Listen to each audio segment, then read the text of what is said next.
What is going on, everyone? It's your guy, Cole Jackson, back here on Road Graders, coming to you again in the Baltimore War Room, where we are going to be cutting up the NFL offseason for you, just like the Ravens going into their War Room, getting their team ready to go for the 2025 season. That's what we will be doing on Road Graders, powered today by BetUS. If you guys are looking forward to this breakdown, hit that like button, hit subscribe if you're new here. We are going to be diving into the question, what is the Baltimore Ravens' biggest need? Now, obviously, we have a lot of milestones coming up. Not only will the Baltimore Ravens be re-signing some of their own players, but they will be hitting free agency prior to the draft. So we're going to be just taking a step back before we get into the madness, which is sure to ensue, and taking a look at all of the needs that the Baltimore Ravens have on their roster. Before we jump into it, I'm asking you guys the question, what do you think the team should focus on first? This question brought to you by BetUS. You can go over there, use promo code YouTube150 and get 150% sign up bonus on all of your, or on your first deposit, and then 125% on your next two deposits. That's more money in your pocket, bigger bet. So let's jump into it. We're going to start here taking a look at the depth chart of the offense. Obviously, again, this is guys that are under contract right now. Before we get into any sort of free agent tendering, we have RFAs coming up. We obviously will have some UFA situations before free agency kicks off, but this is just kind of that picture right now. And as you can see, the number one spot that's looking a little concerning is offensive tackle, because the Baltimore Ravens have Ronnie Stanley, Josh Jones, and Patrick McCary, three guys that were competitors at tackle for them in the 2024 season. So all three of them are free agents. That leaves just Roger Rosengarten as their lone tackle. Obviously, they're thin on the inside as well, with just Voorhees and Daniel Falele under contract. And then they have Nick Samak, the 2024 draft pick, backing up Tyler Linderbaum. So that's kind of where we're going to start. Obviously, you can see right there, left tackle, left guard, right guard. And even right tackle. I threw in just left tackle, but the Baltimore Ravens also need a swing tackle. So number one need that they're going to be looking at is how to address that left tackle situation. It's obviously going to be a concern. But then when you look at the guard play, I think it's a bit of an interesting situation with the Ravens guard situation, because I'm really encouraged about what I saw from Voorhees when he came in and replaced Patrick McCary in week 17, week 18, whatever game it was, at the end of the season, because he looked like a much improved player. And unfortunately, we didn't get to see the first year improvement that we saw from a guy like Roger Rosengarten with Andrew Voorhees, just because Patrick McCary played. So I think we were robbed of some of that development ability. And I say we were robbed. I think Andrew Voorhees was robbed of that as well, as they rolled with McCary. So it really puts the Ravens in a difficult situation, because Voorhees in that one game, and it's a small sample size, I completely acknowledge it, looked like a starting caliber on the upswing left guard. But do we have enough assurance that that's the situation? And then you look at the right guard situation, and the Ravens seem to like Falele a lot more than fans do. I know anybody that's followed me on this channel, I'm not very high on them. So, you could pencil in and say they have their two starting guards, but the question is, can they upgrade these guards? That's the question the Ravens are going to have to answer. And then there's the big need for a swing tackle, that developmental guy, a guy that they can draft in, the fourth, the fifth round, that can come in and develop and play the left and the right side. There's a ton of guys in this draft that can do that. That's kind of what I think they saw in Josh Jones last year. He didn't get any action because Stanley and Rosengarten were relatively healthy throughout the year. And Patrick McCary was the starting right tackle to start the season. So we didn't get to see Josh Jones, unfortunately, because I would have been interested in seeing him get some snaps. But that's kind of the Ravens O-line situation. Obviously some needs there. And then there's a wide receiver situation. They have three guys under contract: Tylan Wallace, Nelson Aguilar. Both are free agents. Deontay Hardy's a free agent. They signed Anthony Miller to a futures. Who else was in there? I feel like they had a big Steven Sims, who actually played some significant snaps in the postseason. All of them are free agents, so you'll probably see one of them brought back. But wide receiver, definitely a need, just because they don't have the bodies. I think this is going to be a 12 personnel dominant offense where it's mostly two wide receiver sets. So they have their starters in Flowers and Bateman, but The big question is if one of them goes down, who steps in? They have Tez Walker, who had a little flash last year, but hasn't shown anything consistently. So, what's that situation going to be like? And, what can they get for depth and for developmental guys? And I know the Ravens developing a wide receiver is a unique situation because it doesn't seem to happen often. But, again, and then you have some special teams guys like I expect Tylan Wallace to be back, that sort of thing. But wide receiver still remains a need.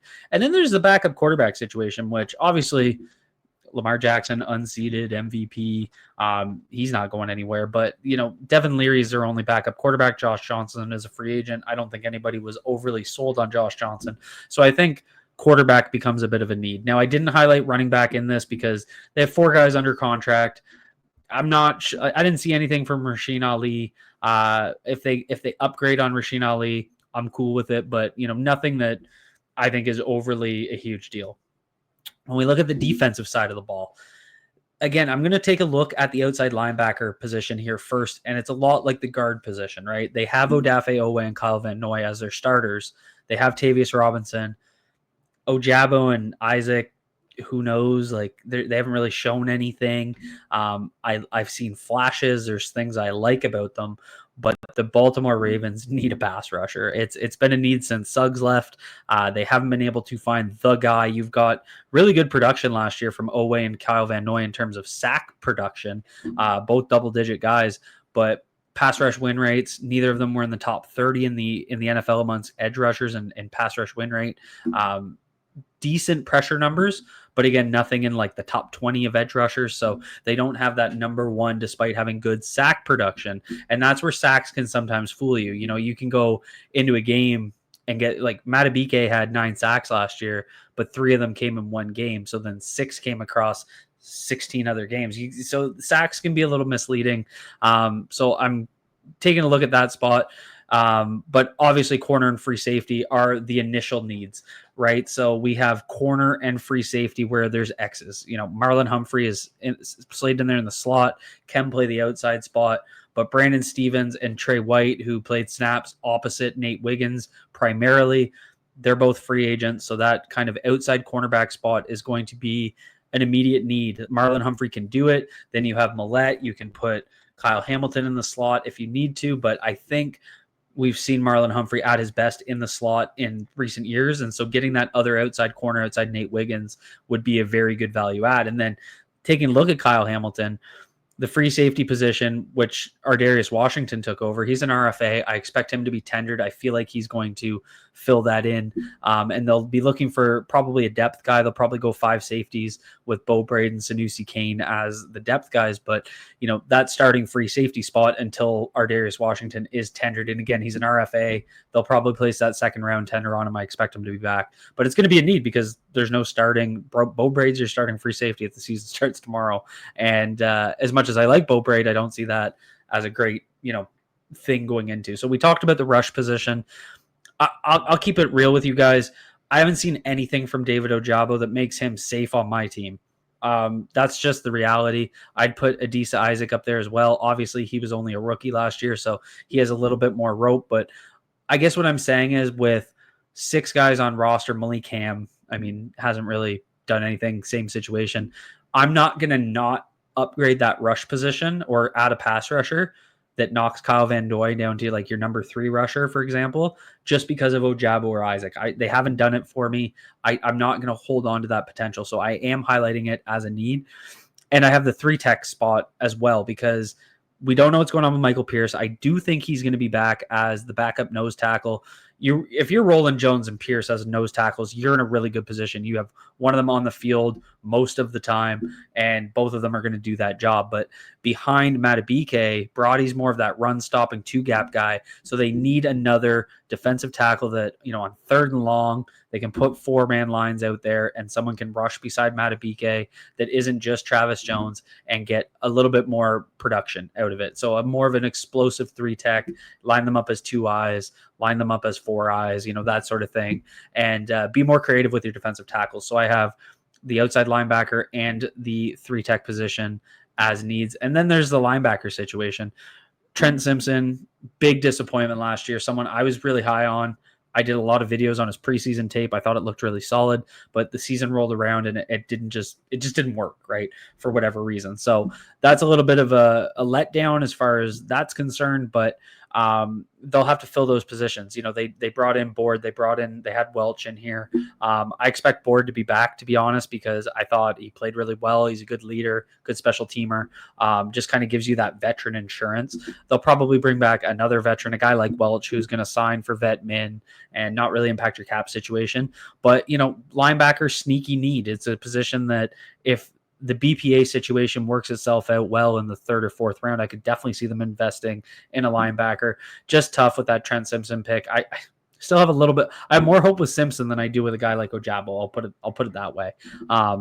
Just because there was enough flashes that made me a little excited, but just looked overwhelmed by the coverage assignments. So that brings us into ranking the team needs. And I'm going to kind of walk through my thoughts. I'm just going to leave them up on the screen. I want you guys to drop your comments down below. So obviously starting left tackle, number one for me, because they have nobody right now to play that position. And then you see I've got swing-o tackle down there at number 9. And that just, I kind of played with inside linebacker, swing-o tackle, wide receiver in there as well. Wasn't really sure where to place them. Those three are really close to me. Could all be tied. But addressing that offensive line at the tackle position is the first and foremost to me. And that could include moving Roger Rosengarten over to left tackle and adding a right tackle. And if you look at the draft last year, as that first round rolled down, Tyler Guyton was selected one pick before the Ravens, and the offensive tackle in terms of first round guys just felt depleted. Fotanu went, Guyton went. It just felt like there was no one, and they go with Nate Wiggins. Round 2 rolls around, and Swamatea and Rosengarten go back to back. So that's another situation they could look at where they get a right tackle in the second round that they feel like they could start right away, like they kind of did with Rosengarten. Obviously didn't start till week 5. But that's an interesting spot. So I did write starting left tackle. Technically, I could say starting tackle, because I do think Roger Rosengarten could move to left tackle. I'd rather find a left tackle, specifically a guy like Alaric Jackson or Ronnie Stanley, and have them just roll out there. Now, number 2, and this is where I'll be interested in your guys' thought. I have edge rusher as my number 2 need. And the reason that is because, again, I just think they need that guy at the edge rusher position. I feel like they did well with sack production last year, and I get it, but there wasn't the consistent pressure. They weren't getting pressure on third downs when they needed it the most. And that's what these top teams, are able to do. Look at the Philadelphia Eagles that, were able to deploy such a wide, like they were just rolling 4 guys and getting pressure with them. 4 edge rushers. I mean, Sweat was their starter with Brandon Graham, but then you get Nolan Smith coming off the bench and still getting pressure. So I've got edge rusher there at number 2. Number 3, offensive guard. I'm not sold on Falele. You guys know that. Voorhees is a little different. If they roll with just getting like a high guard, if they get like Wyatt Malum or Marcus Mabau out of Purdue to be that right guard, then I feel okay with Voorhees as your left guard. But I would still bring in probably 2 guys that can play the guard position just to give that competition. Number 4, cornerback. I'll be interested in thoughts on this because corner feels a little low. And again, you kind of have guys at guard, but not necessarily at corner. So I really want to fix that O-line. So that's why I rolled with offensive guard over corner. But corner is obviously a big need. You can never have too many corners, Ozzie Newsome's famous quote. And so they'll have to address that. And so, it's definitely a need. I guess for me, I was kind of thinking, where would they go in the first round in terms of how I thought through this? Which is, I was thinking of the whole offseason, but that was kind of lingering in my head, and I just can't see them going back-to-back corners in the first round. So that really influenced putting it down at 4. And then we get into interior defensive line, much like the edge rusher position. I just want to add a guy that's going to rotate in there. So it's kind of your third defensive tackle, your guy off the bench that's going to come in and be a situational pass rusher. So that goes in at number 5. Number 6, free safety. This was really motivated by, I'm very confident they're going to tender RFA, Ardarius Washington. And then it's really about just finding that third safety that can come in and let Kyle Hamilton play free range and move around a little bit. So I do think they need to add one, but again, lesser need because I do think Washington's just a lock to be signed. Wide receiver comes in at number 7. I'm sure many folks, with how this usually goes, I'm sure many folks will have that higher with the Ravens' history at wide receiver, but that's where I put it. 8, inside linebacker. Again, you could have put inside linebacker, swing OT, anywhere I would have understood. And then backup quarterback comes in at number 10. So that's how I'm ranking the top 10. And then what I'm going to be doing is going through this in the war room here, one by one, and talking about how we can acquire these needs. So the draft, free agency, those situations, first round, second round, third round. What are the Ravens' options in terms of addressing these needs in the coming weeks as we go through this offseason leading up to free agency? So if you guys enjoyed this breakdown, if you like this new approach here at the channel, doing more of podcast style episodes and talking through the team, hit that like button, hit subscribe if you're new here, drop a comment down below. I want to hear from you guys on this list. Where did I hit? Where did I miss? Drop it all below. And thank you to BetUS for sponsoring this episode.